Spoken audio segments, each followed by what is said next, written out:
आदरणीय मोदी जी, नमस्कार। कल सीए डे पर आपने हम सीएस को जो बधाई दी उसका कोटि कोटि धन्यवाद। आपका पूरा भाषण बार बार सुनने के बाद सबसे अच्छी और सुंदर बात ये लगी कि काश इस देश में आप जैसे और लोग भी होते जो ये देश के लिए जो इस तरीके से कार्य कर पाते। आपकी चिंता देश के लिए जो है उसका लिए भी एक नागरिक होने के नाते आपका धन्यवाद। आपने अपने भाषण में सीए की वर्किंग को बहुत अजीब तरीके से पेश किया।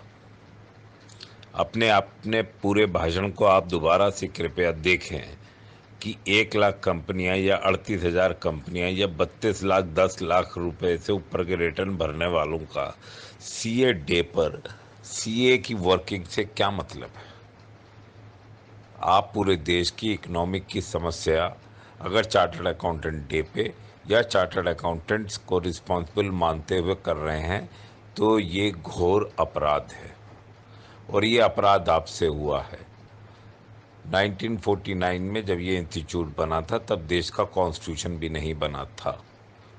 एक ऑटोनॉमी इस देश को मिली हुई थी, लेकिन तथाकथित नेताओं ने उस ऑटोनॉमी को खो दिया क्योंकि हर आदमी आप लोगों की चमचागिरी करता है, गवर्नमेंट की चमचागिरी करता है, सीबीडीटी की चमचागिरी करता है। ये काउंसिल मेंबर, ये काउंसिल के लीडरान, इनमें इतनी हिम्मत नहीं है कि ये सब कुछ आप लोगों को समझा सकें। इस प्रोफेशन ने बहुत सेक्रीफाइसेस दिए हैं और लगातार दे रहे हैं। हमारी पढ़ाई आपको मालूम ही है, आपने कल एक नया हमारा सिलेबस इशू करा है।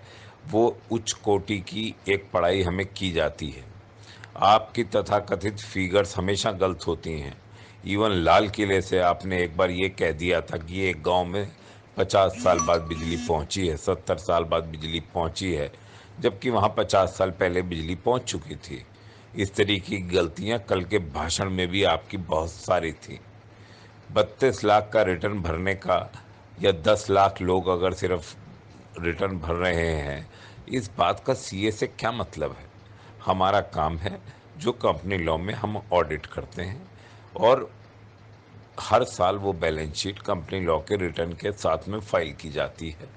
रजिस्ट्रार ऑफ कंपनीज उस बैलेंस शीट को देख के और उसमें अगर कोई कंपनी लॉ की कंप्लायंस की गलती होती है तो उसके नोटिस इशू करता है। मुझे आप जाकर एमसीए से पूछें कि उसने कितने सीएस को नोटिस इशू करे, कितनी गलतियां पाई, क्या गलतियां पाई गई और उसमें ऐसे कौन से फ्रॉडुलेंट पार्ट थे जो चार्टर्ड अकाउंटेंट के इन्वॉल्वमेंट से थे।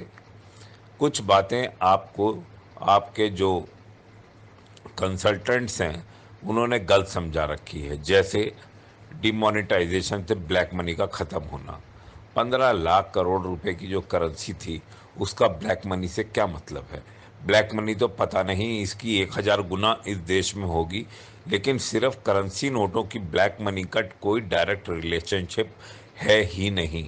मैंने एक बार एक ब्लैक मनी कमाई, मैंने एक प्रॉपर्टी में लगाया, मैंने फिर कमाई, फिर प्रॉपर्टी में लगाया, पैसा मेरे पास आता जाता रहा और 8 नवंबर को मान लीजिए मेरे पास कोई रुपया नहीं बचा हुआ था तो मुझे डिमोनेटाइजेशन से क्या फ़र्क पड़ने वाला है। लेकिन जो उससे पहले जो मैंने ब्लैक मनी से जो एसेट्स इकट्ठी कर रखी हैं उसका आपने क्या करा। उसके लिए आप एक स्कीम लाए थे आईडीएस।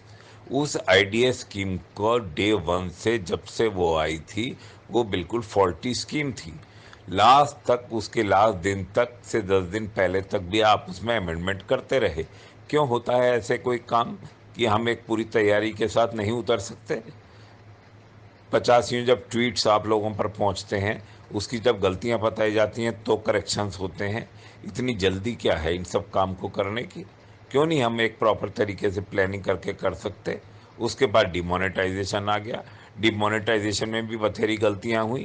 क्यों नोट का साइज वही नहीं रखा गया जिससे कि आपको एटीएम मशीनों को कैलिब्रेशन करने की ज़रूरत नहीं पड़ती, नोट का साइज बदल दिया गया। इस तरीके की जो गलतियां हैं 4,000 रुपए के लिए बैंकों में लाइन खड़ी कर दी। उससे मीडिया और वो सब ने जो हंगामा करा वो आपने देखा। सारा पर्पस डिमोनेटाइजेशन का इन सब छोटी छोटी बातों में ख़त्म हो गया। और उसके लिए डिमोनेटाइजेशन के बाद में आप अपनी एक प्रधानमंत्री गरीब योजना ले आए। क्या थी वो योजना, क्या करा उस योजना में, और कितनी कामयाब हो गई? हो ही नहीं सकती थी, क्योंकि वो बेसिकली फंडामेंटली वो स्कीम ही गलत थी। लेकिन वो कैसे पॉपुलर की गई, कैसे ज़बरदस्ती किए गए। और आपको मैं बता दूं, आप अपनी स्कीमें लाते रहिए, जो काम ब्लैक मनी वाले करने वाले हैं वो इसमें भी करते हैं। आईडीएस की स्कीम में लोगों ने 50 करोड़ के स्टॉक्स को 10 करोड़ का वैल्यूएशन करा के उसके ऊपर टैक्स दे दिया। अब पूरी ज़िंदगी अगले 10-15 सालों में उन्हें कुछ और ब्लैक या वाइट करने की ज़रूरत ही नहीं है। और ये सब कंसल्टेड हुआ आपके ऑफिसर से, जो ऑफिसर्स उस बात के लिए रिस्पॉन्सिबल थे। किसी ने क्या वैल्यूएशन रिपोर्ट्स देखी? किसी ने क्या उस वैल्यूएशन रिपोर्ट्स को या वैल्यूअर से जाकर कुछ पूछा कि ये कैसे वैल्यूएशन हुआ? लेकिन चार्टर्ड अकाउंटेंट बेचारा जो बैलेंस शीट सर्टिफाई करता है, आपको उस पर भी ऑब्जेक्शन है। कल आप कह रहे थे कि सारा इन्वेस्टर्स जो हैं उन बैलेंस शीटों को देखते हैं। मैं चैलेंज कर सकता हूं मिस्टर मोदी कि अगर एक भी बैलेंस शीट आप मुझे ऐसी दिखा दें किसी भी चार्टर्ड अकाउंटेंट की साइन की हुई, जिसके बेस पर इन्वेस्टर ने कुछ गलती की हो, और अगर हुआ था तो ये बहुत सालों पहले सत्यम की हुई थी। लेकिन उसमें क्या फॉल्ट था? कौन उसको रिफंड दे रहा था? कौन उसकी बोगस बैलेंस शीटें दे रहा था? कौन उसे बैलेंस शीटों बनाने के अवार्ड दे रहा था? चार्टर्ड अकाउंटेंट्स जो भी काम करते हैं वो कंप्लायंस एक जो हमारे एक्ट में डिफाइन है उसके हिसाब से करते हैं। हम कोई फॉरेंसिक ऑडिट नहीं कर सकते। हमारे सामने जो डॉक्यूमेंट्री एविडेंसेस आते हैं, उन्हीं डॉक्यूमेंट्री एविडेंसेस के ऊपर हमारी ओपिनियन फॉर्म होती है। और हमारी ओपिनियन भी ऐसी नहीं है कि हम अपनी जो मर्जी वर्ड से इस्तेमाल करते हुए, जो मर्जी भाषा इस्तेमाल करते हुए लिख दें। हम कुछ नहीं कर सकते। हम सिर्फ और सिर्फ जो एक प्रेस्क्राइब लैंग्वेज है, जो एक प्रेस्क्राइब सिस्टम है, उसी के तहत काम कर सकते हैं। और वही चार्टर्ड अकाउंटेंट्स करते हैं। आपने बहुत सारी बातें कही कि हम लोग बही खातों को वो करते हैं, बही खातों को सही रखते हैं। वो टोंट में कही हुई बातें दिल को छू गई। आप भूल गए सन 2014 से पहले ये इस चार्टर्ड अकाउंटेंट प्रोफेशन या चार्टर्ड अकाउंटेंट्स ने आपको, शिवराज जी को, किस चीफ मिनिस्टर को, बीजेपी के चीफ मिनिस्टर को अपने प्रोग्रामों में नहीं बुलाया? किस बीजेपी के नेता को अपने प्रोग्रामों में नहीं बुलाया? जबकि उस समय के एमसीए के मंत्री पायलट साहब बहुत नाराज होते थे, उसके बावजूद हम लोगों ने आपको हमेशा प्रोग्रामों में बुलाया। लेकिन उन प्रोग्रामों का क्या हुआ? 2004 के 14 के इलेक्शन के बाद में जब आप लोग पावर में आ गए और उसके बाद आईसीएआई का इलेक्शन आया, उस इलेक्शन में जितना मिसयूज जेटली जी ने इस काउंसिल को हथियाने में किया, इतना तो आज तक किसी मंत्री ने किया ही नहीं। दिल्ली के जो सेंट्रल काउंसिल मेंबर बनाए गए, उन्हें पहले कंपनी सेक्रेटरी की सेंट्रल काउंसिल में नॉमिनेट कर दिया गया और फिर वहां से वो इलेक्शन लड़े। जिस आदमी को, राजेश मंगल जी, राजस्थान से दो दो कंपनियों का उनको डायरेक्टर बना दिया गया और वो चुनाव लड़े। क्या नहीं करा? राजस्थान के एक मिनिस्टर के पति को चुनाव लड़वाया गया। इस काउंसिल को हथियाने के लिए पूरी कोशिशें की गई और उसमें काफ़ी लोग सफल भी हो गए। जो लोग आपके प्रोग्राम को पीयूष गोयल के साथ बैठे हुए फाइनलाइज कर रहे थे, they are the entry operators of Delhi, they are the biggest entry operators of Delhi. आपको पता क्या है? ये लोग जो कर रहे हैं, ये लोग सिर्फ एक आंखों में धूल झोंक रहे हैं। अब वास्तविकता ये है कि एक चार्टर्ड अकाउंटेंट बेचारा जो अपनी मेहनत से, जो अपनी ईमानदारी से कार्य कर रहा है, वो अपना जीवन यापन भी ढंग से नहीं कर पा रहा है। आप वकीलों से नहीं पूछते कि वो इतनी फीसेस क्यों लेते हैं। आप किसी और ब्यूरोक्रेट से नहीं पूछते। हमारे पास जब इनकम टैक्स रिटर्न में अब से पहले कोई सैलरी क्लास के लिए इन्वेस्टमेंट की कोई दिखाने की जगह ही नहीं थी, तो कौन से इन्वेस्टमेंट कहाँ दिखाए जाते? पहली बात। दूसरी बात, चार्टर्ड अकाउंटेंट्स टैक्स कंसल्टेंट्स हो गए अपने टैलेंट की वजह से। वो कोई उसके लिए बनाए नहीं गए हैं कि वो इनकम टैक्स में प्रैक्टिस कर सकें। लेकिन वो जो है अपने टैलेंट की वजह से इनकम टैक्स का फील्ड धीरे धीरे एडवोकेट से लेते जा रहे हैं। चार्टर्ड अकाउंटेंट के कंट्रीब्यूशन में देश के लिए कोई कमी नहीं है।